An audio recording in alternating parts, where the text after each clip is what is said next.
Smart people are often expected to make smart decisions, but history shows something surprising. Intelligence does not protect us from bad choices. In some cases, it makes them harder to abandon. This is not a story about ignorance. It's a story about commitment and why letting go is so difficult. The situation usually begins with a reasonable choice. The information available makes sense. The risks appear manageable. The decision is supported by experience, data, or authority. At the moment it is made, the choice feels justified, and that feeling matters more than we realize. Once a decision is made, something subtle happens. The decision becomes part of a person's identity. It reflects judgment, competence, and credibility. To question it later is not just to question the outcome, but to question oneself. And humans instinctively avoid that. Psychologists call this commitment bias. It describes our tendency to remain loyal to a decision once we've made it, even when evidence begins to suggest it was flawed. Not because we can't see the problem, but because acknowledging it feels like admitting failure. In many real-world cases, warning signs appear gradually. A cost runs slightly higher than expected. A timeline extends a little longer. A result doesn't fully match the prediction. Each issue seems manageable on its own. None of them feel urgent enough to justify reversing course. This is where intelligence can become a liability.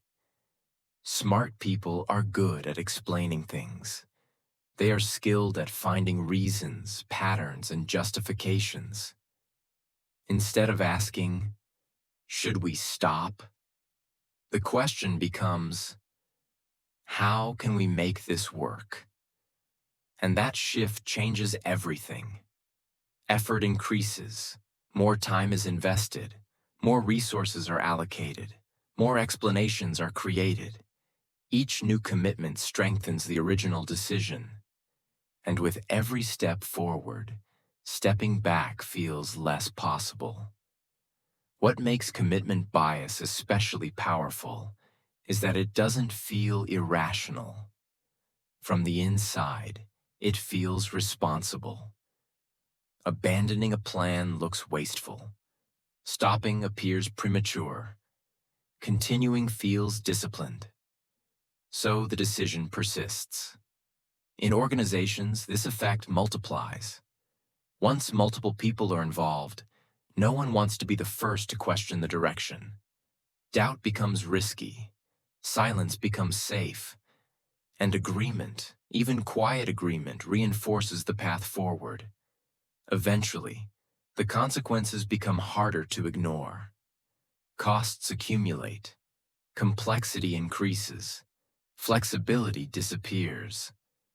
By then, the question is no longer whether the decision was right, but how to minimize the damage. Looking back, observers often ask a simple question: why didn't they stop earlier? But that question assumes clarity that rarely exists in real time. At no point did the decision clearly cross a line. It simply became harder and harder to reverse. This is why smart people stay with bad decisions, not because they lack insight, but because insight arrives slowly, while commitment builds quickly. The lesson is not to avoid making decisions. Action is necessary. Uncertainty is unavoidable. The lesson is to recognize when persistence turns into attachment, and to understand that changing course is not a sign of weakness. It is a sign of awareness. Because the most dangerous decisions are not the reckless ones. They are the ones we defend long after they stop making sense.